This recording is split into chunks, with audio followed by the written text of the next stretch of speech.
तुम लोगों को पता है माइनक्राफ्ट के अंदर चेन मिल आर्मर के साथ एक लोचा हो गया है। चेन मिल आर्मर फिलहाल कुछ ऐसा दिखता है, या फिर क्या ये पता है इग्लू के अंदर मोजैंग ने एक ब्लॉक को छुपा के रखा है। कौन सा है ये ब्लॉक और बताओ कैसे हो? तो आज के वीडियो में हम लोग देखने वाले माइनक्राफ्ट के कुछ ऐसे फीचर्स जिनके बारे में तुम लोगों को कानो कान खबर नहीं है। तो चलो जी भैया आज का वीडियो शुरू करते हैं।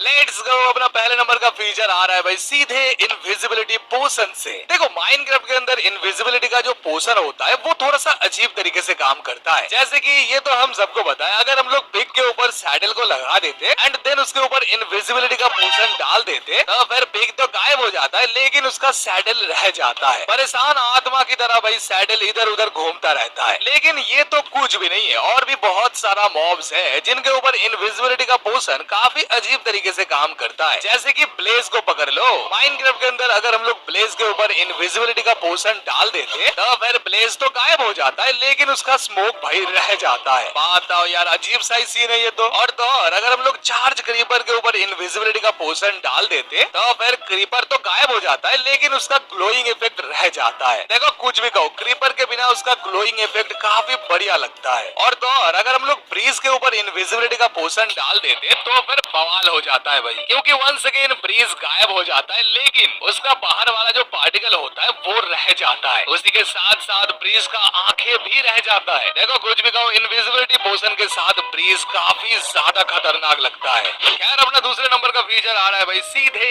एक्सलोटल से। देखो माइनक्राफ्ट के अंदर जब भी हम लोग ओशन मॉन्यूमेंट के अंदर रेड करने जाते हैं तब भाई हमारे ऊपर माइनिंग फटीग लग जाता है। ये वाला इफेक्ट भाई काफी ज्यादा इरिटेटिंग होता है और ये वाला माइनिंग फटीग भाई अच्छा खासा टाइम तक रहता है। हालांकि हम लोग मिल्क का इस्तेमाल करके इस वाले इफेक्ट को हटा सकते हैं, लेकिन अगर हम लोग मिल्क का इस्तेमाल करते हैं तो फिर अदर्स जो इफेक्ट हम लोगों ने डाल के रखा है वो भी खत्म हो जाता है। जैसे कि वाटर ब्रीथिंग, अगर हम लोग तीनों के तीनों एल्डर गार्डियन को मार देते हैं तब भी ये वाला इफेक्ट अच्छा खासा टाइम तक रहता है। तो काफी ज्यादा मुश्किल सिचुएशन हो जाता है। यही पे काम में आता है हम सब का प्यारा एक्सलोटल। जी हाँ, माइनक्राफ्ट के अंदर एक्सलोटल एक लौता ऐसा मॉब है जो माइनिंग फटीग इफेक्ट को हटा सकता है। अभी तुम लोग कहोगे वो कैसे भैया? देखो बहुत सिंपल है। अपने को बस साथ में एक एक्सलोटल को लेके जाना है एंड देन उसको ओशन मॉन्यूमेंट के अंदर छोड़ देना है। जैसे ही एक्सलोटल किसी भी मॉब के ऊपर हमला करेगा तुरंत हमें जाना है और एक्सलोटल की मदद करना है। जैसे ही हम लोग उस मॉब को मौत के किनारे लगा देंगे तुरंत भाई एक्सलोटल हमारे ऊपर से माइनिंग फटीग को हटा देगा। देख लो भैया बहुत ही ज्यादा आसान होता है और ये हर बार काम करता है। तो अगली बार जब भी ओशन मॉन्यूमेंट के अंदर रेड करने जाओगे एक एक्सलोटल को जरूर लेके जाना।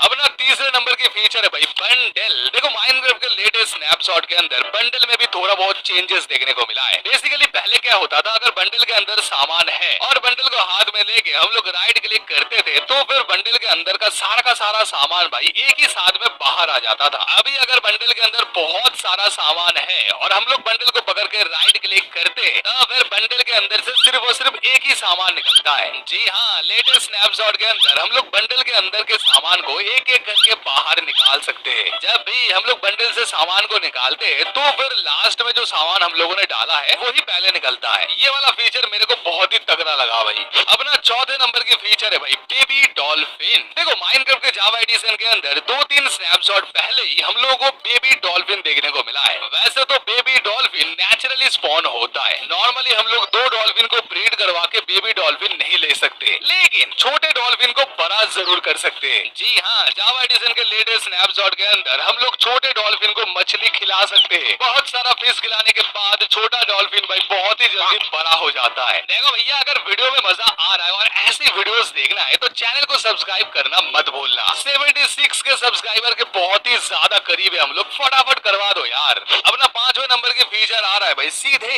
इग्लू से। क्या तुम लोगों को पता है माइनक्राफ्ट के अंदर इग्लू में जो सीक्रेट बेसमेंट होता है उसके अंदर अपने को एक ब्लॉक देखने को मिलता है जिसको मोजैंग ने बड़ा ही अच्छे तरीके से छुपा के रखा है। बेसिकली अगर हम लोग जाएंगे माइनक्राफ्ट के किसी भी इग्लू के बेसमेंट के अंदर तो फिर अपने को साइड में 2 रेड कारपेट देखने को मिलता है। अगर हम लोग कॉर्नर वाले रेड कारपेट को हटाते हैं तो फिर उस कारपेट के नीचे अपने को देखने को मिलेगा पॉलिश्ड एंडेसाइट, और ये हर एक इग्लू के सीक्रेट बेसमेंट में देखने को मिलेगा। अभी ये वाला एक लौता पॉलिश्ड एंडेसाइट इग्लू के बेसमेंट के अंदर क्या कर रहा है किसी को नहीं पता भाई। देखो पॉलिश्ड एंडेसाइट है है, इसमें हैरान होने की कोई बात नहीं है, लेकिन इसको छुपा के क्यों रखा है, ये हैरानी की बात है।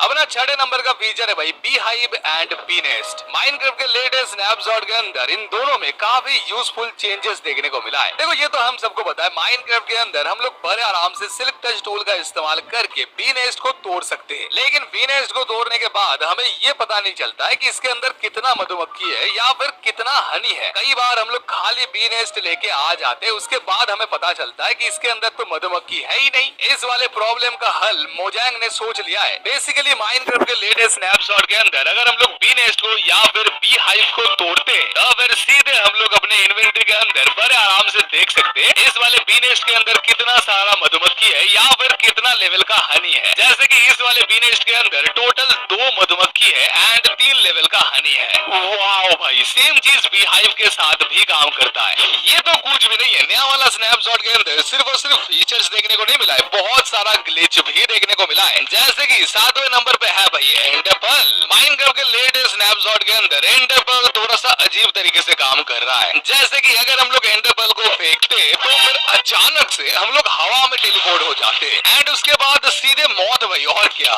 यार, एंडरपल है या फिर लॉन्चर है भाई। कभी कभी तो एंडरपल को फेंकने पे वो भाई अलग ही जगह पे टेलीपोर्ट कर देता है, अनलोडेड चंक में टेलीपोर्ट कर देता है भाई। कुछ भी कहो भाई, नया वाला स्नैपशॉट के अंदर एंडरपल बिल्कुल ही ब्रोकन है। ये तो कुछ भी नहीं है, विलेजर्स के साथ भी काफी तगड़ा स्कैम चल रहा है भाई। तो 8वें नंबर पे है भाई ज़ॉम्बी विलेजर। देखो ये तो हम सबको पता है, माइनक्राफ्ट के अंदर अगर हम लोग हार्ड डिफिकल्टी में किसी भी विलेजर को ज़ॉम्बी से कटवाते हैं तो फिर 100% चांस होता है वो वाला विलेजर भाई ज़ॉम्बी विलेजर में कन्वर्ट हो जाता है। लेकिन नया वाला स्नैपशॉट के अंदर जलवा थोड़ा सा अलग ही चल रहा है भाई। नया वाला स्नैपशॉट के अंदर किसी भी डिफिकल्टी में अगर ज़ॉम्बी विलेजर के ऊपर हमला करता है तो फिर विलेजर भाई ज़ॉम्बी विलेजर में कन्वर्ट होने की जगह पे सीधे मर जाता है। लेकिन अगर हम लोग सही से देखेंगे तो अपने को पता चलेगा लास्ट में विलेजर भाई ज़ॉम्बी विलेजर में कन्वर्ट तो हुआ था, लेकिन उसके बाद बेचारा मर गया भाई। काफी ज्यादा खतरनाक ग्लिच है भाई, विलेजर्स लोगों का बेड़ा घर होके रखा है। लेकिन अगर तुम लोग सोच रहे हो यही सबसे बेस्ट ग्लिच है तो फिर बहुत ही ज्यादा गलत कर रहे हो मेरे भाई, क्योंकि नेक्स्ट वाला जो ग्लिच है ना ये भाई सारा का सारा लिमिट क्रॉस कर चुका है। तुम लोग बिल्कुल हैरान हो जाओगे। लेकिन माइनक्राफ्ट के लेटेस्ट स्नैपशॉट के अंदर नेदरराइट के आर्मर कुछ ऐसा दिखता है। अभी तुम लोग कहोगे क्या फालतू बकवास कर रहा है, ये तो डायमंड के आर्मर है। आज ही घंटा मेरे भाई,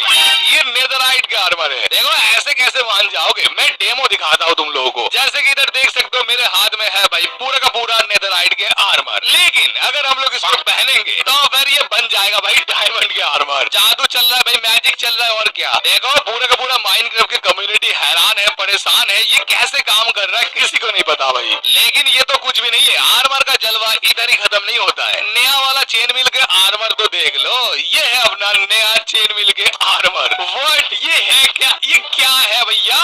बेसिकली नेदरराइट के आर्मर एंड चेन मिल के आर्मर का जो टेक्सचर है वो मिसिंग है, इसीलिए ऐसा दिखा रहा है। देखो घबराना बिल्कुल नहीं है, अगले स्नैपशॉट के अंदर ये सारा का सारा ग्लिच फिक्स हो जाएगा, क्योंकि नया ग्लिच भी तो आएगा। खैर निकल लेते अपना लास्ट वाला फीचर के ऊपर, जो कि आ रहा है सीधे सलकर से। देखो ये तो हम सबको पता है, माइनक्राफ्ट के अंदर अगर एक सलकर का बुलेट दूसरे सलकर को लग जाता है तो फिर थोड़ा बहुत चांस होता है इसके वजह से एक तीसरा सलकर स्पॉन हो सकता है। ये करना थोड़ा सा मुश्किल होता है, क्योंकि 2 सलकर जब एक साथ अटैक करता है ना तब थोड़ा सा गड़बड़ हो जाता है। लेकिन क्या तुम लोगों को पता है, हम लोगों को सलकर को डुप्लीकेट करने के लिए 2 सलकर चाहिए ही नहीं होता है, वो काम हम लोग एक ही सलकर से कर सकते हैं। जी हाँ, बिल्कुल सही सुन रहे हो भाई। अगर किसी भी सलकर का बुलेट उसी सलकर को जाके हिट कर देता है तब भी एक दूसरा सलकर स्पॉन हो सकता है। तो मतलब हम लोग एक ही सलकर को बार बार डुप्लीकेट कर सकते हैं। तो बस इसी के साथ आज का वीडियो इधर ही खत्म करते हैं। लेकिन क्या तुम लोगों को पता है, माइनक्राफ्ट के एक ऐसा वर्जन भी है जिसके अंदर जायंट एक